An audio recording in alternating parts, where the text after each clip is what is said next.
佛光寺东大殿修建于公元857年，唐宣宗大中11年。它是目前整个中国几座唐代建筑里边体量最大，而且唯一的一座殿堂式结构。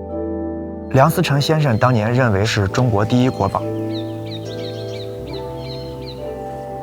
但日本人大概在1900年前后对中国古建筑开始进行研究，提到大概中国已经没有唐式和唐式以前的古建筑存世。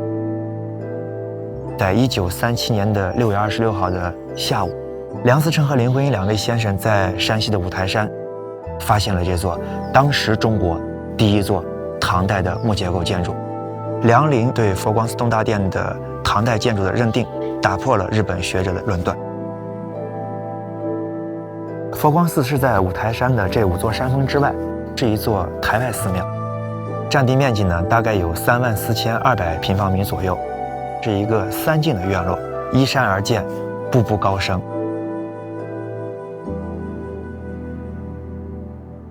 从山门进来，第一进院落里边呢，一边是建于金代的文殊殿。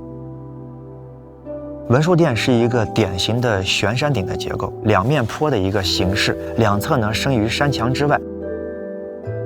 那么它的体量非常大，它是一个7开间的建筑。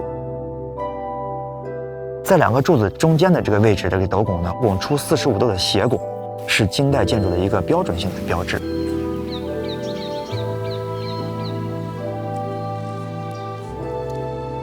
唐代乾伏4年的这个石金床啊，林徽因当年呢穿着一个旗袍，爬上去呢对这个金床测绘。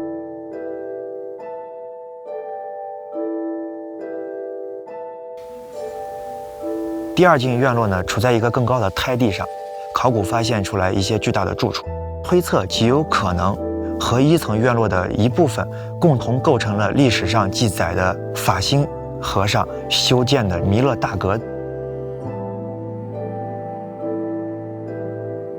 第2进院落往第3进院落递进的时候，它是一个类似于拱券结构的一个门洞，里边有37级台阶，非常的陡峭。拾级而上啊，唐代的佛光寺东大殿居于最高的台阶之上，坐东朝西的朝向。它是一个殿堂式的结构，面阔呢是7间，它的比例长度呢是34米乘以17.66米。斗拱非常的健硕，两侧的角柱的柱头到它的飞檐的大概有3.98米长，生出来这个昂是一个非常尖锐的劈柱昂的造型，所以显得庞大的气象。大殿涂成朱红色，背后还出现了唐代人特别喜欢的7朱8白的这种彩绘。柱础呢，它是一个倒扣的像脸盆式的一个柱础，叫做覆盆莲花柱础。唐代的时候，底下砌出了一个大概半人高的一个墙体，上面整个做窗子。这个窗子呢，我们一般叫做坎窗，下面这个墙体呢叫做坎墙。那么在东大殿里边，它是一个唐代的一个风物的综合体。首先呢，它保存了唐代的壁画。它里边内槽的这个拱眼壁上全部是唐代人画的说法图，大概总共有60多屏。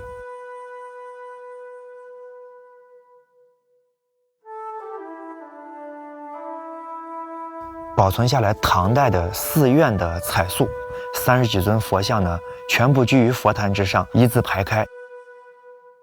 所以梁先生当年看到的时候非常震惊，认为他们像佛像的森林一样。有些呢大概有4米多高。林徽因当年来的时候，她曾经到佛坛之上和那尊侍女的像有一个合影。那尊侍女呢，在他们没有来之前，当地老百姓认为是武则天。林徽因呢，在大殿里面还发现了大殿的梁架之上有一行题记，佛殿主上都宋贡女弟子宁公玉，他就推测出来这尊侍女像极有可能是功德主宁公玉的造型。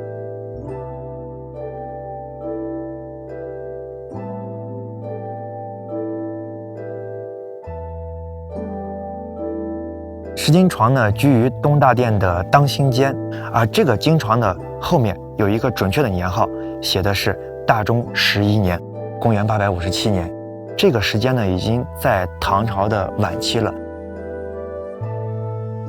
东大殿的门口有2株气势逼人的油松，现在已经和大殿相伴1000年了。东大殿是一座唐代的建筑，佛光寺是一座北魏时间的寺院。在佛光寺东大殿的侧面有一座保存下来的北魏时期的祖师塔。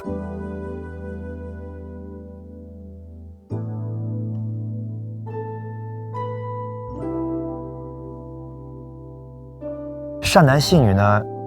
总是认为这个地方呢会看到佛光，这种特殊的这种小气候，让这个地方常年祥云缭绕，雾气蒸腾，光透过云层直射下来，光芒万丈的。据说当年呢，北魏的帝王看到了这种奇怪的天象，所以将它命名为佛光真容禅寺。佛光寺呢，那么里边呢现在已经没有住持僧人，变成了我们中国文物保护的一个圣地，最能代表着中国人心目中那个大唐的气象的一座建筑，当之无愧的第一国宝。